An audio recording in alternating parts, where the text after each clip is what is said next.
दोस्तों, मेरा नाम है प्रखर राजपूत। आप देख रहे हैं आज का यूपी और उत्तर प्रदेश की तमाम बड़ी खबरों के साथ एक बार फिर से आपके सामने हाजिर हुआ हूं। इस वीडियो में आपको बताएंगे उत्तर प्रदेश की वो तमाम बड़ी खबरें जिन्होंने पॉलिटिकल कैरियर के साथ साथ न जाने अलग अलग कितनी फील्डों में सुर्खियां बटोरी हैं। सबसे पहले बढ़ते हैं हम उत्तर प्रदेश की सियासत की तरफ। और उत्तर प्रदेश की सियासत इस समय हिंदू मुस्लिम के नाम पे इस कदर गर्म हो चुकी है कि एक सांसद है समाजवादी पार्टी के, जिनका नाम है रामजी लाल सुमन। इन्होंने एक ऐसा बयान दिया है जिसके बाद बीजेपी को घेरने का मौका मिल गया। दरअसल इन्होंने कहा कि राणा सांगा ने इस देश के साथ गद्दारी की, राणा सांगा ने ही बाबर को बुलाने का काम किया, और साथ ही इन्होंने ऐसे ऐसे शब्द बोले जिसके बाद बीजेपी और तमाम हिंदूवादी नेताओं के अंदर आक्रोश भरा पड़ा है। क्या कुछ कहा, पहले सुन लीजिए। बाबर को लाया कौन? बाबर को इब्राहिम लोदी को हराने के लिए राणा सांगा लाया था। तो मुसलमान तो बाबर की औलाद हैं और तुम गद्दार राणा सांगा की औलाद हो। ये हिंदुस्तान में तय हो जाना चाहिए। अगर बाबर की तो आलोचना करते हैं, राणा सांगा की आलोचना नहीं करते। समाप्ति महोदय। इसी बयान के बाद बीजेपी की तमाम बड़े नेता इनको ट्रोल करते हुए कह रहे हैं कि ये किस डीएनए के आदमी और इन्होंने ऐसा कैसे बोल दिया। इस देश के महापुरुष को कैसे गद्दार कहने की हिमाकत कर दी इन्होंने। इसी के जस्ट बाद अखिलेश यादव भी बीच बचाव करने उतरते हैं और इन्होंने क्या कुछ कहा, आप सुन लीजिए। रामजी सुमन जी ने क्या कहा, क्योंकि इतिहास के पन्ने सब पलट रहे हैं। बीजेपी के सोचिए क्या इतिहास का पन्ना पलट रहे हैं। बीजेपी के लोग किस बात पे बहस कर रहे हैं। उनके बड़े बड़े नेता जिन्होंने संविधान की शपथ ली, वो किस बात की बहस छेड़ना चाहते हैं, औरंगजेब की बहस छेड़ना चाहते हैं। तो अगर रामजी सुमन जी ने भी इतिहास का कोई पन्ना पलट दिया, जिस पन्ने में अगर इस तरह की भाव लिखा होगा, यानी अखिलेश यादव अभी भी इनके बयान पे समर्थन दिखा रहे हैं। अखिलेश यादव का अभी भी मानना है कि शिवाजी के सर पे जो तिलक लगाया गया था वो तिलक पैर के अंगूठे से लगाया गया था। तमाम वो चीजें अखिलेश यादव ने बताने की कोशिश की, जिसके बाद फिर से बीजेपी को ये मौका मिल गया है कहने का कि समाजवादी पार्टी एंटी हिंदू है।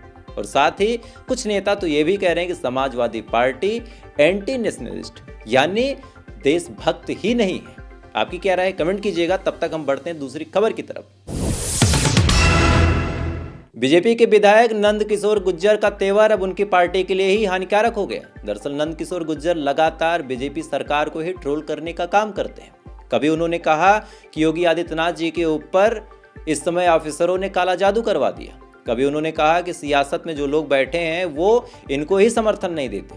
आपको याद होगा कुछ दिन पहले जब कलश यात्रा निकालने को लेके नंद किशोर गुर्जर और पुलिस वालों के बीच वाद विवाद हुआ था, उस दौरान भी इनके कपड़ों को फाड़ दिया गया था और फटे कपड़ों में प्रेस कॉन्फ्रेंस दे रहे थे। और प्रेस कॉन्फ्रेंस में भी ये सवाल उठा रहे थे कि मेरे साथ बीजेपी के कहने पे ही पुलिस वाले अत्याचार कर रहे हैं।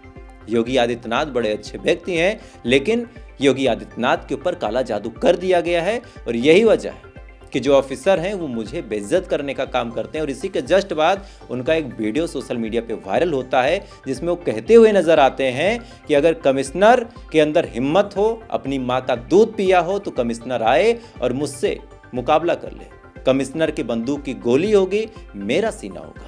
बता दिया था।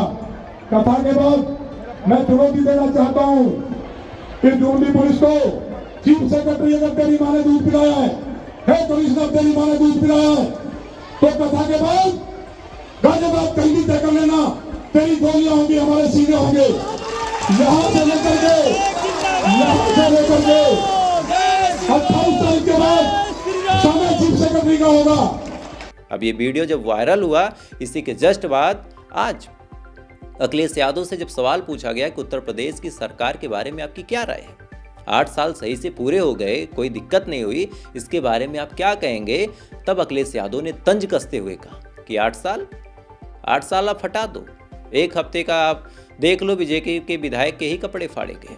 तो अगर बीजेपी अपने ही विधायकों को सुरक्षा नहीं दे सकती, अगर उसके राज्य में उसके ही विधायक पुलिस द्वारा प्रताड़ित हैं, तो आम जनता के कपड़े किस कदर फटे होंगे, ये सवाल अखिलेश यादव ने उठाया।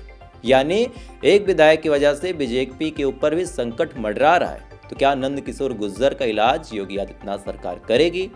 क्या फिर से तालमेल बैठाया जाएगा, या फिर ये बागे तेवर बीजेपी और नंद किशोर गुर्जर के लिए हानिकारक होगा?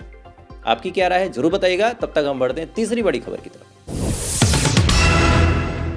उत्तर प्रदेश के अयोध्या में एसडीएम के स्टोनों की मौत के बाद जमकर बवाल मचा हुआ है और आलम ऐसा है कि सरकार को भी अब एक्शन लेना पड़ा। आपकी जानकारी के लिए बता दें कि एसडीएम है सोहावल के। अयोध्या में एक जगह लगती है सोहावल, वहां के एसडीएम है अभिषेक सिंह। इनके जो स्टोनों थे, इनका नाम था शिवम यादव। विगत कुछ दिनों के अंदर एक्सीडेंट में इनकी मौत हो जाती है।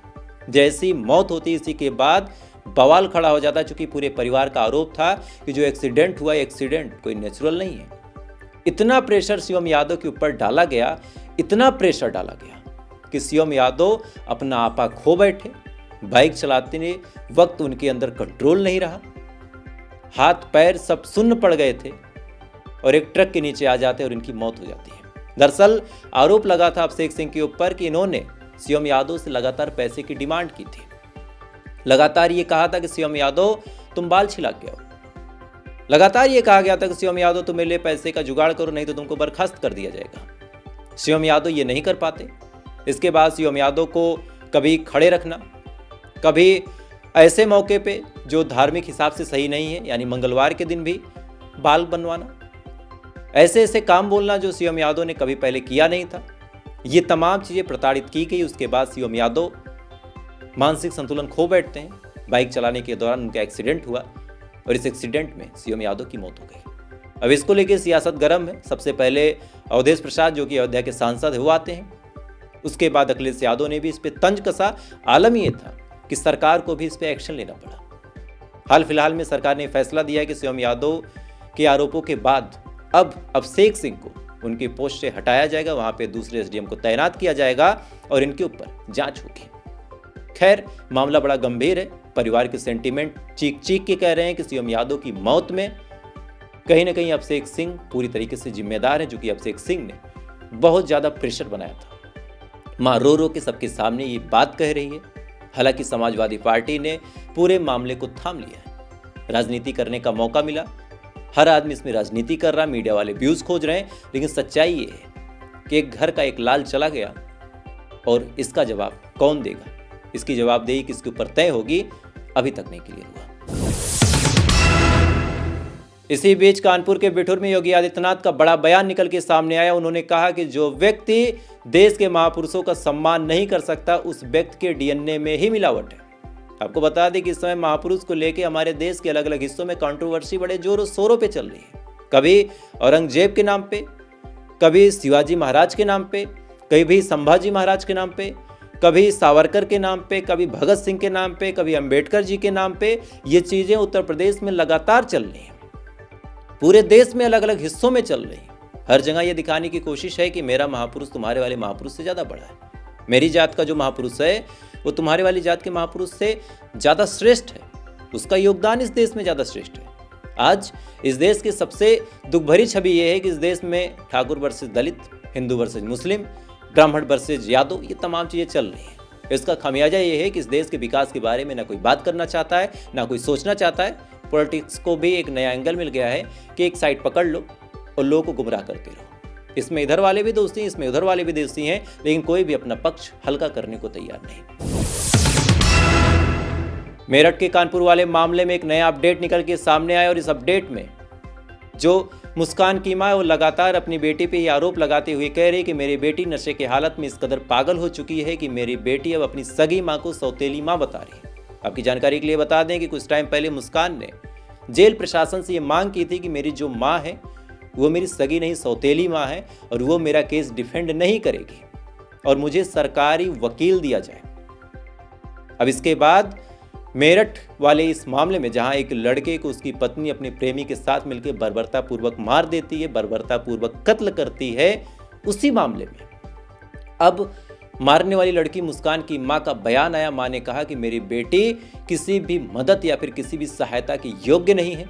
मेरी बेटी ने जो पाप किया है उस पाप की उसको सजा मिलनी चाहिए। मैं सगी मां हूं, मैं कोई सौतेली मां नहीं हूं, लेकिन इसके बावजूद भी मैं अपनी बेटी के लिए ना कोई मुकदमा लड़ूंगी, ना कोई वकील हायर करूंगी और ना ही उसके केस की पैरवी करूंगी। साथ ही मुस्कान वाले केस में मरने वाले सौरभ राजपूत के भाई बबलू का बड़ा आरोप था कि जितने भी पैसे कमाए थे सौरभ ने वो तमाम पैसे हड़प कर लिए मुस्कान और मुस्कान की मां में। इसके बाद भी मुस्कान की मां ने बयान देते हुए कहा कि अगर इतने ही पैसे कमाए थे तो उसका एक हिसाब होना चाहिए। दरअसल जो सौरभ राजपूत था वो लंदन के अंदर एक बेकरी शॉप में काम करता था और माँ का सवाल है कि अगर कोई बेकरी शॉप में काम करता है तो क्या 50 से 60 लाख रुपए कमा लेगा। दरअसल धोखा तो उनके साथ भी हुआ, चूंकि सौरभ राजपूत ने शुरू में दावा किया था कि वो मर्चेंट नेवी में है। बाद में पता चला कि एक बेकरी शॉप में काम करता है तो 50 से 60 लाख रुपए कमाने का आंकड़ा जहां तक है गलत है। खैर, सबसे बड़ी दुख की बात यह है कि दोनों परिवार अब महज पैसों की बात कर रहे हैं। किसी के पास भी इतना वक्त, इतना मोहलत, इतना भी समय नहीं कि वो मरने वाले की आत्मा की शांति के लिए कोई पूजा पाठ करा ले, कोई दो शब्द बोल ले।